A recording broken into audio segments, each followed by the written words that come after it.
Dr. Kemi for Kemi Talks Media. We're still on Thursday, May 8th, 2025. Let's talk about this tweet that I just put on X.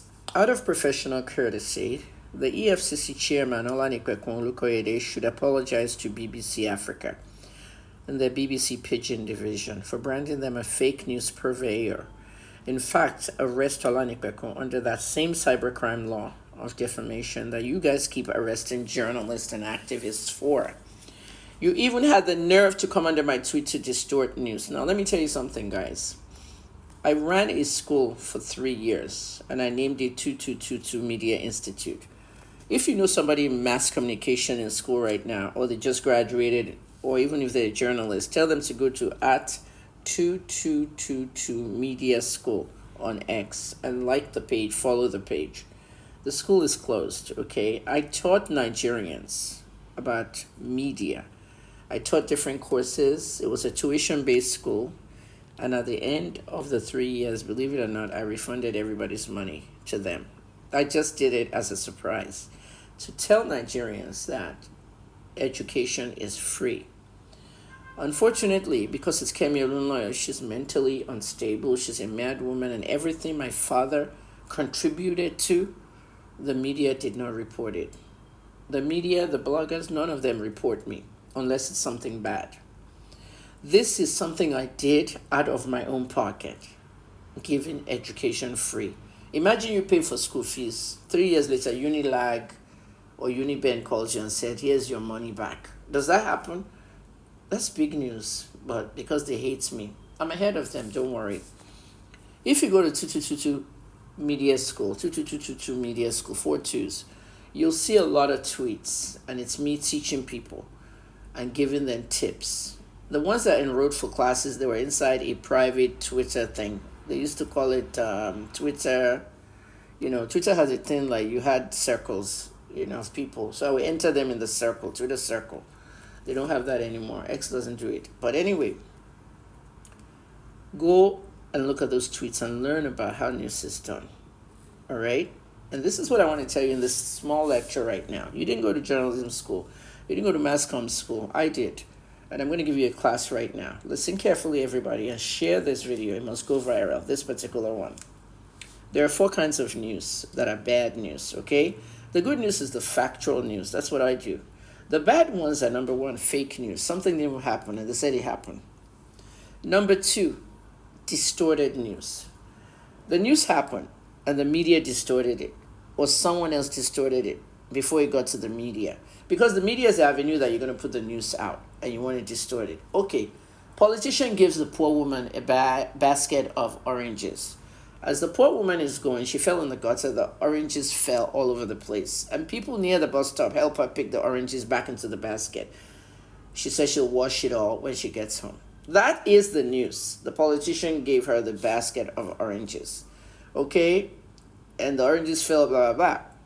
Now, the politician gets on social media and posts to his constituents and his friends and the media who loves him.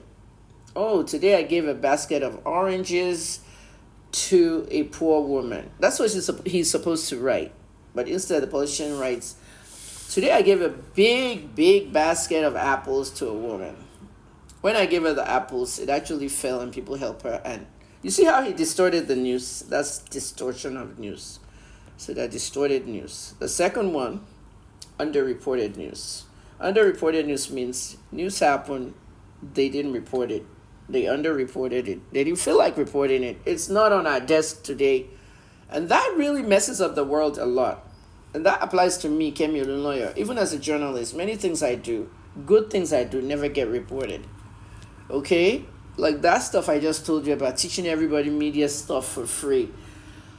It didn't get reported. Good things I did didn't get reported. When I gave Davido 100,000 naira, that didn't get reported because they don't like you.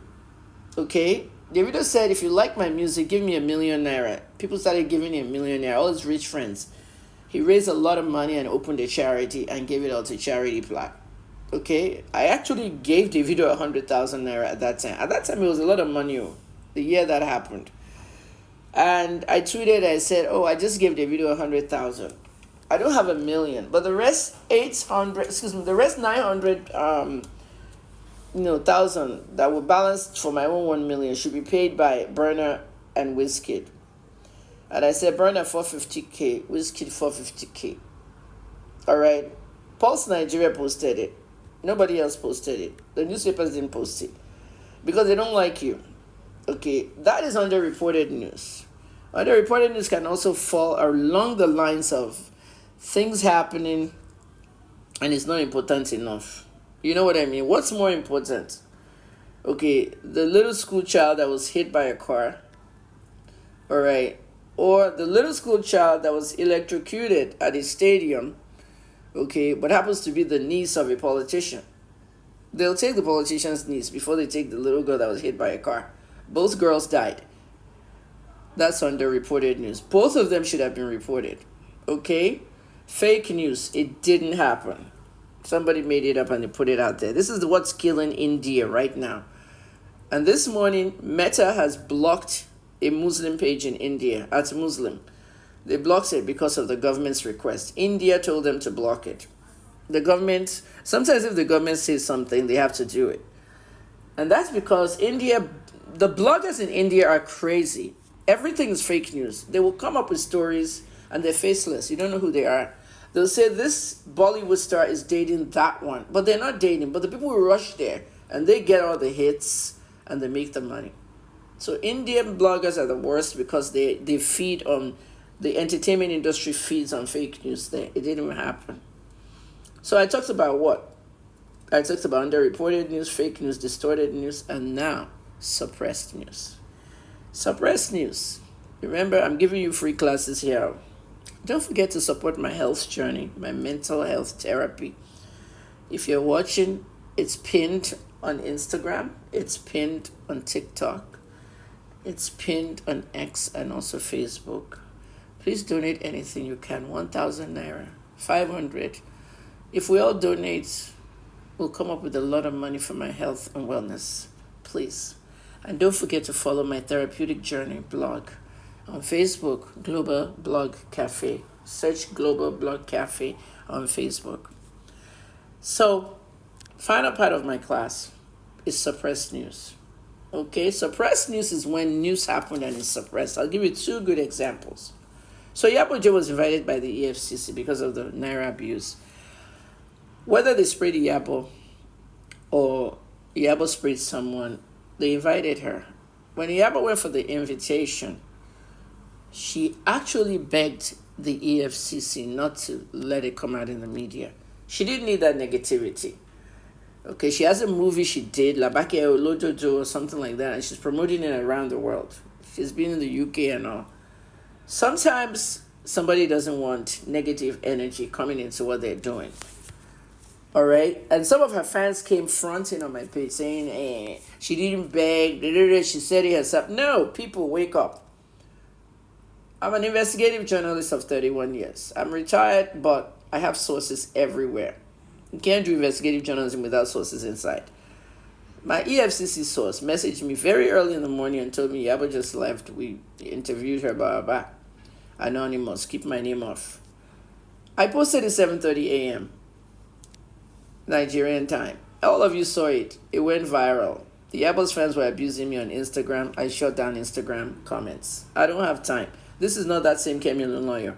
All right. I went through a cosmic shift. I don't talk to anybody. I don't attach to anybody. Nobody has contact with me. Nobody has any phone number, anything. I'm just in my own world. I do my work now. I don't want any validation or anything.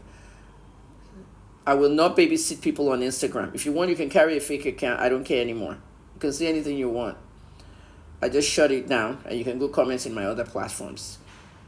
At the end of the day, everybody clearly knew that I was the one that made that announcement. Some were even calling me liar. Yabo was forced to release a statement. She begged them not to let it out. It's the same thing Dele Oyewale did. Okay? The very same thing. This is Olukoyede. Dele Oyewale went to the EFCC and told BBC something and told them not to publish. BBC published it. Then you branded them fake news. You came under my own tweet. so that you can prove something. Because Kemi will know anything she says they believe. BBC replied,